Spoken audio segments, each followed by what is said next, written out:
Still them talk say, make we off mind. But thank God say, Mayegun don't come. So my people make you lie down, yo yo. Mayegun don't come, oh yo yo. My people make we shout, oh yo yo. Mayegun don't come, oh yo yo. Mayegun don't come, man of the masses, oh yo yo. Mayegun don't come, oh yo yo. Mayegun diary politico, oh yo yo. Mayegun don't come, oh yo yo. This one not day off in mind, oh yo yo. Mayegun don't come, oh yo yo. Person where they do evil, no one make person talk. Them say that Mayegun, that man too they talk. He too they talk. Say Mayegun diary, he they hot like pepper. But every day, then they take money in bulk. Woman picking, they the street they hawk. Still them talk say, make we no talk. But thank God say, Mayegun don't come. So my people make you laugh, oh yo yo. Mayegun don't come, oh yo yo. My people make you shout, oh yo yo. Mayegun don't come, oh yo yo.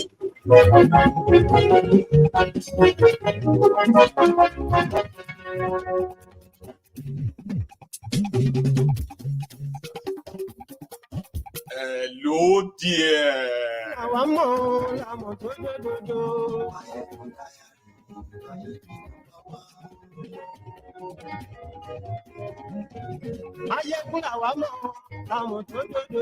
Good morning to you, good afternoon to you, and good evening to you from wherever you are joining me from. It is Mayegun live. Thank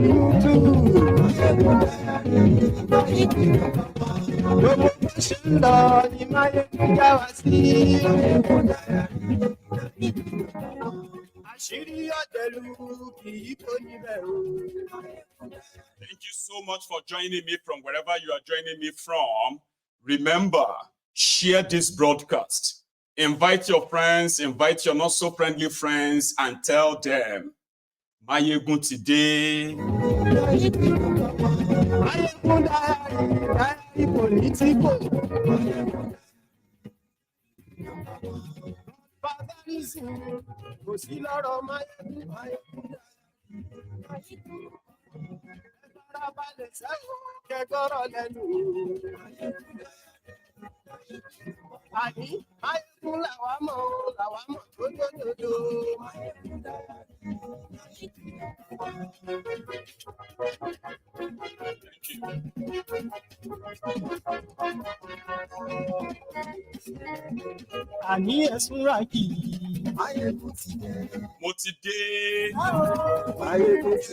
Read the caption of this broadcast.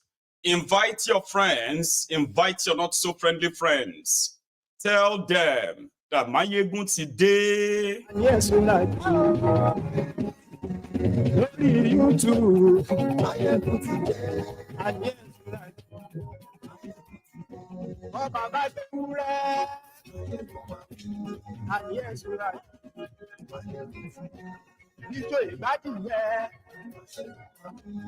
and yes, we like there is a prison break in Suleja. There is a prison there. It's called the minimum security prison. So a heavy downpour yesterday, rainfall, collapsed the prison wall or prison fence.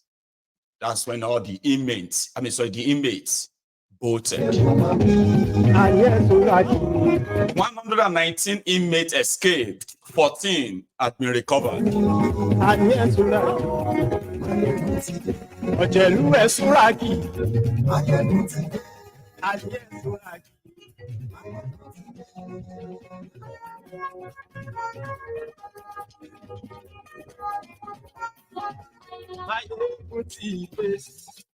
So Motide, yes, good morning to you once again.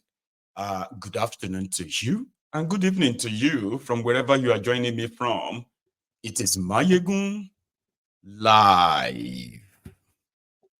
The picture on your screen, this picture, is the picture of Suleja's minimum prison in Niger State, North Central of Nigeria. So we woke up this morning to the news that the people that are kept in this building, they were prisoners, right? But after, I mean, if you take a look at the image on the right, where you see that warden, that is the building, or let me say defense, that collapsed. Okay, immediately the wall or the fence of the prison collapsed. Everyone bolted. 119 unknown criminals have escaped. This is not the first time that you are having this kind of prison breaks in northern Nigeria. But this is the first time that a natural, can we call it a natural disaster, enhanced or aided their escape. But their escape is not really my headache. Okay, it's my headache, all right? But the fact that 119 inmates that we have no record or no idea of their criminal record or why they are in prison, that 119 of them escaped, 14 of them recovered, and 105 currently at large. Possibly some of them will still be recovered, but many of them will never be recovered. And this is my own worry now, okay? Majority of them, they will end up in southern Nigeria with a different identity. And if they are actually indeed incarcerated because of something more serious like terrorism, you will never find them, like those who escaped from Kuje prison in Abuja. Remember, under Tifnombu, Kuje prison or Kuje prisoners managed to escape, and the top leaders of Boko Haram escaped. And to this day, many of them have not been recovered. Some have returned back to the battlefront to go and join their comrades. Others, they have built their camps in southern Nigeria, the camp of kidnapping for ransom. Another thing there again is, if, since I was a little boy, I have had the picture of Nigeria prisons in my head, even when I have not really been into their prisons. Their prison is like incubation ground, okay, for criminal networking. All over the world, if they send you to prison, they send you to prison because they want to go and rehabilitate you from that your crime. So that by the time you come out of prison, you are expected to be a better person. If you go to Nigeria prison, you won't come back as the same person anymore, whether rightly or wrongly. Most of the people in the Nigerian prison are locked up, wrongfully. Some of them because they couldn't bribe the policemen, so they ended up in those prisons. By the time they come out of that prison, they are now ardent criminals. Apart from other terrible health conditions that you probably have to face as well. Nigeria prison. So I've had that in my head, like old, some of the prisons, they've had them as far back as colonial era, with dilapidated structures. You see, everything that is already ruined in Nigeria, you can take the prison service as one of them too. Like it is so horrible, right? That you would be like, no human being should be housed in any of those their prisons. But they are still there. They are budgeting billions, hundreds of billions for rehabilitation for funding of their prison. At a point, they even told us, they said that to feed a prisoner in Nigeria, it cost them 14,000 naira a day to feed prisoners in Nigeria prison. That was what Layamo told us, remember? And when you look at all these prisons, apart from the fact that they are totally, inhabitable for humans, then you have another problem, which is the overcrowding. In Nigeria prisons, you have people who have been in those prisons, in their prison there, right, for more than 5 years, 7 years, 14 years, awaiting trial. People that could possibly have been, if they had had their days in court, they probably would have been let go by just mere payment of fine, But anyway, they shall camp everybody in there, including terrorists. Some terrorists are hidden in some of, when I say terrorists, I'm talking about all kind of terrorism, Some of them are hidden in those prisons, right? Without the rest of the country knowing where they are. Because they can easily, secretly release them again. So now we are looking for 105 escapees that we have no record on. They are probably already in the south, Lagos to be precise, or somewhere more remote. Here is what their Minister of Interior had to say, Olubunmi Ojo, àwọn èèyàn Beta Edu. The guy you are going to see on your screen right now is the Minister of Interior in Nigeria, responding to this jailbreak.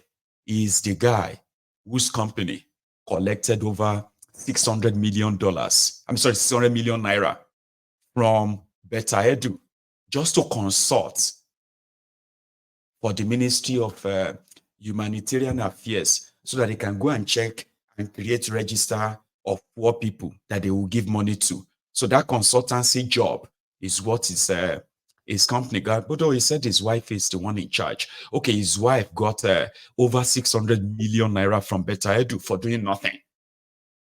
But he is the minister. He still has his job. So he was there today in reaction to the prison break. Let's go there. Can you tell us what you have observed so far? Well, obviously because of force majeure, the storm that happened, there was a breach of the outer wall of this facility, and some of the inmates, escaped. And of course, we've been able to retrieve, get about 10 back out of the 119. So we have 109 at large, and the manhunt is presently ongoing. We will do everything humanly possible to make sure that everyone is brought back. That's number one. And number two also is that we've also looked at the cause of the matter, because we must make sure that this does not happen again. And how can we prevent this? Obviously, we can see the walls are actually old, and unfortunately, there are certain responsibilities that we must take. And but the most important thing is we'll do everything possible to restore sanity and to ensure that this does not happen in any other facility. And also, the president has also always been talking about urbanization eating into our correctional centers. And this is a clear testimony. You can look at the environment. It shows that we need to relocate a lot of our correctional centers, and we need to relocate them away from city centers, and to create better space, better security, and better infrastructure. But as we've said, we're not here to make excuses. We are here to take responsibility. We were elected as a government to do a job, and that job we are prepared to do regardless of how difficult or how tough it is. But we want to assure you that we are talking to sister agencies to make sure that we are able to synergize, collaborate, ensure that there's timely return, of these escapees, and you can be rest assured we'll put everything in place to make sure that this does not happen again. Honorable, how many did escape now? I said 119 escaped, and 10 had been gotten, so we still have 109, at large. And let me say this was a facility that was built to house 250, and obviously because of before the incident that happened, we had 499. This goes to what we keep talking about overcrowding in our correctional centers. So this is, as much as by the grace of God, I'm very optimistic we'll solve this problem, but it also gives us probing questions, and it's in every crisis, there's always an opportunity for greatness. So it's for us to, as a people, as a country, to also be able to sit down and critically be able to fashion out a correctional system, that will work for us and to the benefit of all Nigerians. But as I've said, there are a lot of things that I won't be able to say on camera, even with the correctional center, with a lot of reporting lines and a lot of issues. We will handle those things behind the scene and make sure that, as I said, this could have been avoided if the right information, at the appropriate time had been disseminated with regards to the structure, with regards to this incident. But of course, we're not, as I said, I wasn't appointed by President Bola Ahmed Tinubu to make excuses. I was appointed by him to take responsibility, and we're not shying away from this responsibility. We will take it, and we will get them back, and we will secure our correctional centers and make sure that this doesn't happen anywhere else in Nigeria. Thank you very much. Sir, please, we've seen some immediate interventions in the NI, the immigration, and as regards even welfare officers within your ministry. How soon are we going to see things happen? There are some facilities, being developed. The point here is that we're here for correctional center, and when you talk about this is a national issue, and something that borders on national security. It's a sober moment for me as a person. So also I believe it's a sober moment for all of us, and even our men in uniform. We've done a lot, but things like this, could, pull us back a bit. So it's a sober moment for us, and I sincerely think we need to concentrate and focus on the issue on ground, and put all our energy into making sure that we solve this problem as soon as we can. And about welfare, I don't think any of our officers are complaining, because we are doing well. President Bola Ahmed Tinubu has been so magnanimous in making sure that he takes care of the welfare of officers. And I think it's not my responsibility to show their payslip, but I think this government has done.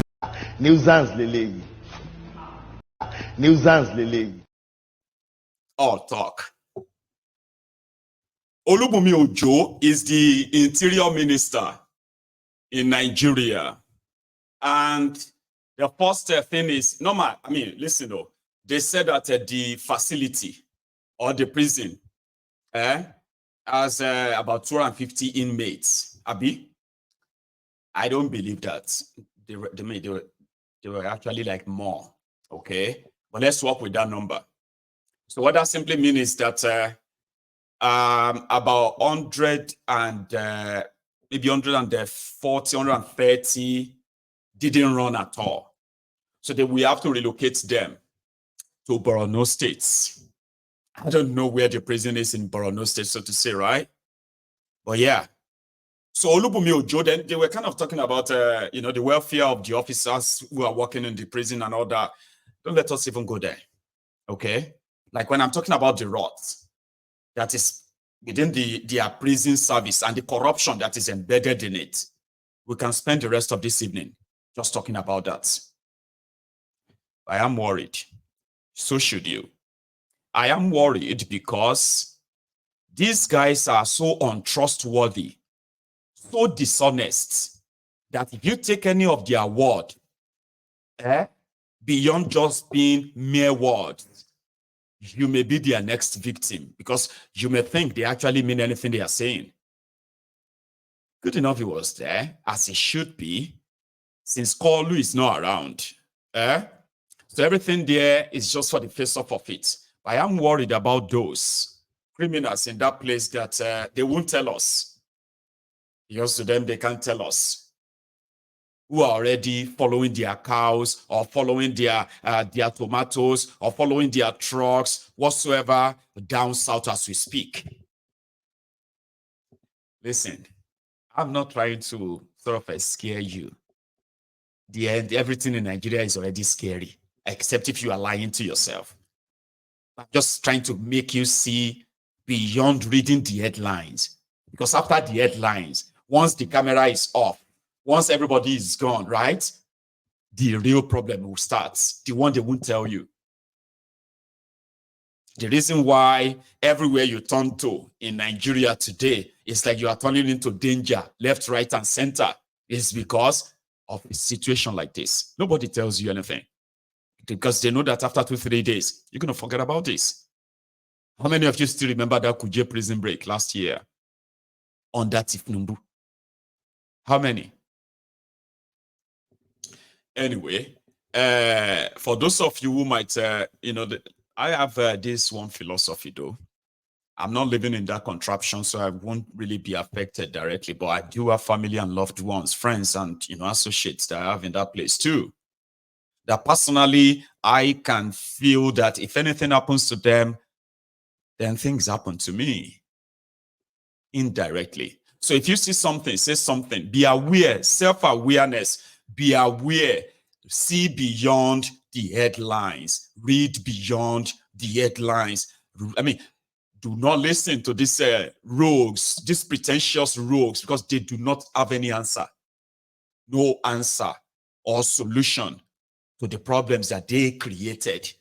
I've said this many times. You cannot believe that the people that created these monumental problems called Nigeria, and who have benefited immensely from this failed country, it will be very foolhardy and stupid of you to believe that any of them has anything in their mind to fix this. Oh, yeah, they can fix it.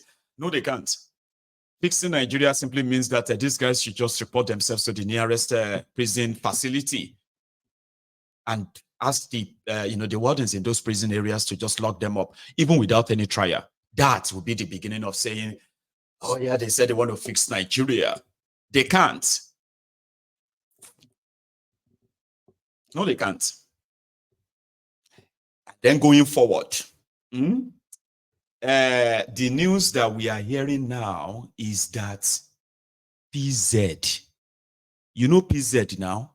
They say PZ is leaving Africa. And it is because their biggest supposed invested area or target market is Nigeria. Nigeria is doloshi. People have become too poor. They can no longer afford real thing. In the truest economic sense, your number don't make any sense to any real businesses anymore. The biggest country in Africa, the population of this or that, it is the population of destitutes. So bigger and bigger of them, they are living after years. This one, they said it's been in Africa for 140 years. They would have to go. But that is actually not it's not the big thing that I want to discuss with you. It is just like another sober reflection thing too, right? Let me point to it. When you look at all this, starting from the Lever Brothers, the Royal Niger Company, and then back to, when they started sharing what you can call the influence of these foreign investors or foreign companies, especially those in manufacturing, those who are producing things that a lot of us grew up using, liquid wash, toothbrush, baby powders, baby this, all that stuff that we grew up. For example, PZ, PZ. who have the powder. They have a body cream, lotion. They have body gel.